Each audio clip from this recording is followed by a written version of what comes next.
Are you intimidated to fill a blank canvas?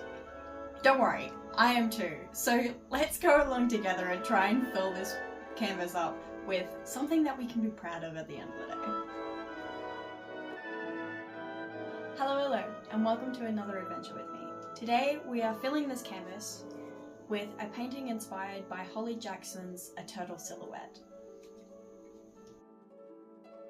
For supplies, we need paintbrushes, paint, a palette, some clean water to rinse our brush, paper towels, and most importantly, a canvas.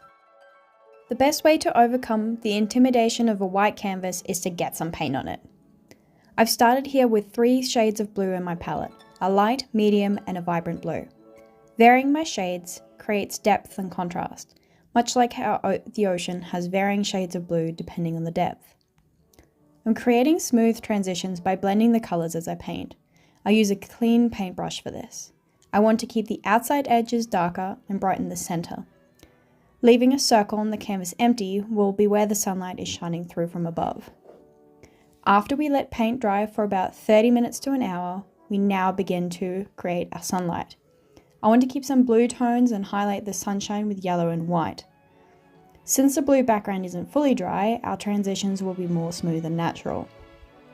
I mixed in more blues than I intended since I didn't let the background dry enough. I found it a tricky balance to meet. To correct this, I'm coming in with stronger whites and yellows. I created a smaller center of sunlight by moving darker blue tones from the outer edges of the painting towards the center. As I've been working on this canvas, I've been joined by a special guest, whose artwork you will see revealed at the end. I continue correcting the abundance of white light rays through the water. Here's my inspiration. I wanted to paint an underwater scene because I recently returned from Hawaii. While there, I did lots of snorkeling off Oahu. I saw many different fish species like triggerfish and tobies. I was even blessed to swim with a couple of turtles. In Hawaii, you'll mostly come across the endangered Hawaiian green sea turtle.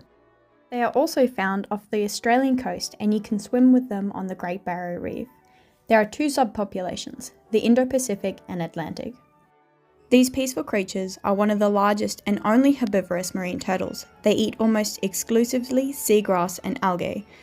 Feed and mate, they will swim thousands of kilometers. Like humans, they don't reach sexual maturity for many years. In fact, even slower than us, reproducing once they're 30 to 50 years old, with females laying every 5 to 8 years. Although nests, called clutches, may contain up to 120 eggs, green sea turtles are endangered. They are often caught in fishing nets and choking on plastics. They are heavily impacted by climate change. Because of rising temperatures, studies are finding that most eggs hatch female. If there aren't enough males to reproduce with, populations will face serious threats of extinction. What can we do to save the species?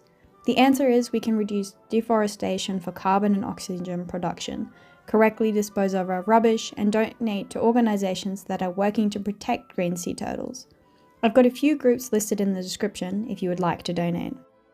Although I am no expert, I wanted to capture some of the wonder I felt swimming with green sea turtles.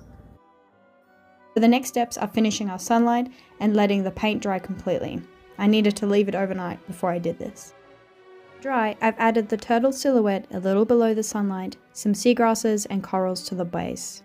Initially, I started painting the turtle with white because I thought the brightness could be effective against the darker tones, but then I decided I wanted less contrast between the turtle and the seagrass bed. This also helps with framing the sunlight as a key focal point in the picture. Here it is! The colour gradients in the water are effective and feel natural to me, but it was a long process. Having been impatient to let the paint dry, I may have actually extended the process of creating the sunlight spot due to going over it over and over. Let me know in the comments what you would have done differently for this painting.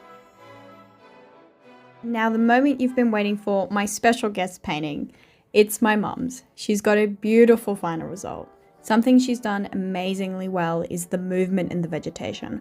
Mine looks a little stiff. She used curved lines to represent the ocean's constant swaying very effectively. She hasn't added the turtle, but she has added a cute little fish which could be a shark. Isn't that so adorable? And there we have it, the 2 side by side. Thank you for staying and watching to the end. If you enjoyed this video, please hit the like, and for more adventure content with me, please subscribe. I'll see you in the next one.